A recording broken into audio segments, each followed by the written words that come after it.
معاویہ کہتے ہیں بازی کہ میں نے نبی صلی اللہ علیہ وسلم سے عرض کیا یا رسول اللہ صلی اللہ علیہ وسلم ہم اپنی عورتوں کے کس حصے میں آئیں اور کس حصے کو چھوڑیں. یعنی شوہر بیوی کے تعلق کی بات ہو رہی. یہ بھی ایک بہت آج کے دور کا، ہر دور کا مسئلہ ہے، لیکن آج کے دور میں اور بھی گمبھیر ہوتا چلا جا رہا ہے بہت سی چیزوں سے ایکسپوز ہونے کی وجہ سے. تو کیا جائز حد ہے اور کیا نہیں ہے؟ فزیکل ریلیشن شپ کے لیے کس حصے کو استعمال کیا جا سکتا ہے، کس کو نہیں، یہ سوال.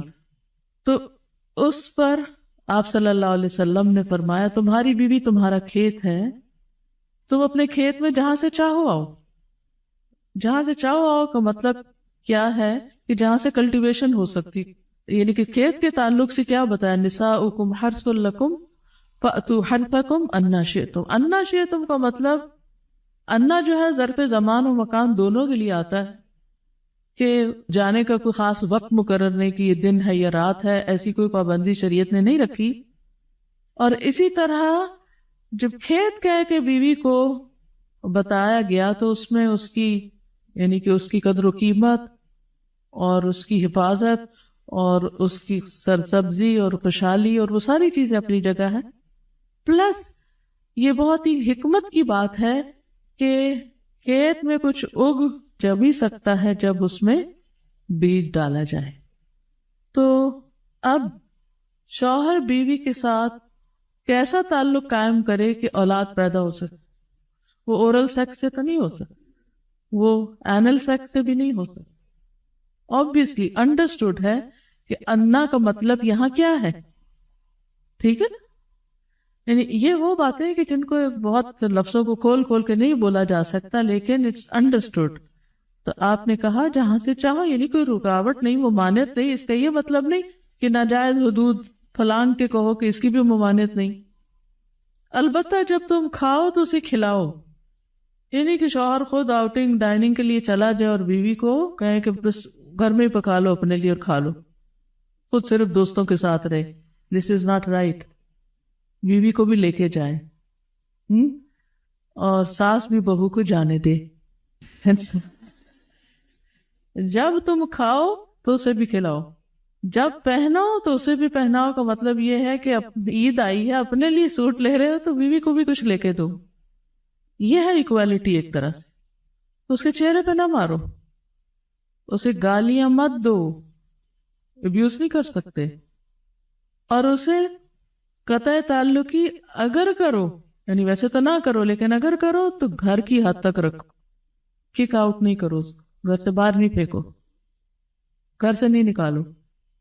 کیونکہ بعض شوہر کہتے ہیں نا، فون پہ کہہ دیتے ہیں گھر چلی جاؤ ماں باپ کے، میں تب گھر میں داخل ہوں گا، آؤں گا ہی نہیں. یہ غلط ہے، ایسے نہیں کرنا چاہیے. اور یہ کیسے مناسب، یہ کیسے ہو سکتا ہے کہ تم اس کے ساتھ یہ سلوک کرو جبکہ تم ایک دوسرے کے پاس حلال طریقے سے آتے ہو؟ یعنی تمہارا ایک جائز تعلق ہے اور پھر تم اس تعلق کو اس طرح خراب کرو. تو بیوی کو مارنے سے متعلق جو قرآن اور حدیث کی روشنی میں جو حکم ہے وہ سامنے. پھر اسی طرح غلام کو مارنے کی ممانعت، نوکر کو، غلام کو، اس کو بھی نہیں مارنا چاہیے. ابو مسعود بدری سے روایت ہے کہ میں اپنے غلام کو کوڑے کے ساتھ مار رہا تھا کہ میں نے اپنے پیچھے سے آواز سنی، اے ابو مسعود جان لو. اور میں غصے کی وجہ سے آواز سمجھ نہ سکا، یعنی ایسے مار رہا تھا کہ مجھے نہیں سمجھ آئی کہ کس نے پکارا مجھے. جب وہ میرے قریب ہوئے تو وہ رسول اللہ صلی اللہ علیہ وسلم تھے اور آپ فرما رہے تھے جان لو ابو مسعود، جان لو ابو مسعود.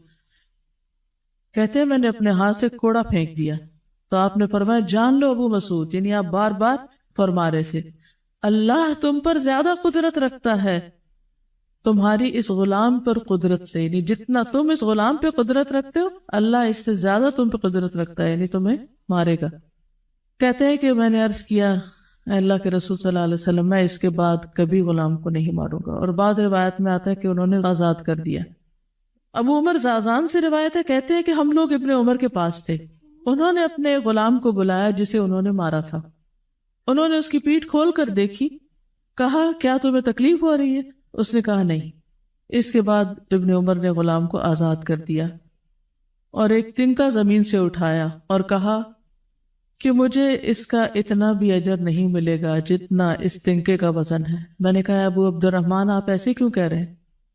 انہوں نے کہا کہ میں نے رسول اللہ صلی اللہ علیہ وسلم کو فرماتے ہوئے سنا، جو شخص اپنے غلام کو بے قصور یعنی حد شرعی کے علاوہ مارے یا اس کے چہرے پہ تمانچہ مارے تو اس کا کفارہ ہی کہ اسے آزاد کر دی، کفارہ ہے، اس آزادی کا ثواب کوئی نہیں تنگ کے برابر بھی۔ یعنی بعض اوقات تم سمجھتے ہیں بڑی نیکی کی لیکن اس میں تو چھوٹ بھی جائے تو وہ بھی بہت بڑی بات ہے۔ صحابہ کرام جو تھے وہ خاص طور پر اس سے محتاط رہتے اور غلاموں سے درگزر کرتے تھے۔ ابو لیلہ کہتے ہیں کہ سلمان رضی اللہ عنہ نکلے، وہ اپنی سواری کو چارہ کھلاتے تھے تو وہ ہودے سے گرتا رہتا۔ ہودہ کیا کہتے ہیں؟ وہ چیز محمل باسکٹ کہہ لیں جس میں اس کا چارہ رکھ کے دیا جاتا۔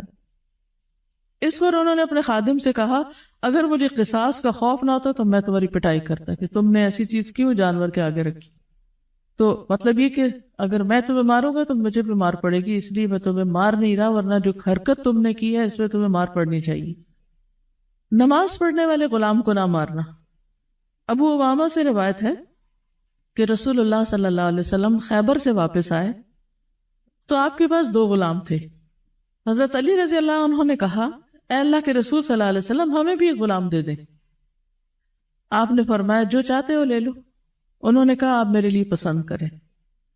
اس سے انداز ہوتا ہے نا کہ ریلیشن شپ داماد اور سسر کا کیسا۔ آپ صلی اللہ علیہ وسلم نے فرمایا یہ لے لو، اس کو مارنا نہیں، کیونکہ میں نے خیبر سے واپس آتے ہوئے اسے نماز پڑھتے دیکھا ہے اور مجھے نمازیوں کو مارنے سے منع کیا گیا ہے۔ آپ صلی اللہ علیہ وسلم نے دوسرا غلام ابو ذر کو دے دیا اور اس کے ساتھ خیر و بھلائی اور حسن سلوک کرنے کا حکم دیا۔ پھر ایک دن پوچھا ابو ذر میں نے جو تمہیں غلام دیا تھا اس کا کیا حال ہے؟ انہوں نے کہا آپ نے مجھے اس کے ساتھ خیر و بھلائی کرنے کا حکم دیا تھا تو میں نے اسے آزاد کر دیا۔ کہ میں وہ خیر و بھلائی کر نہیں سکوں گا تو بہتر ہے کہ میں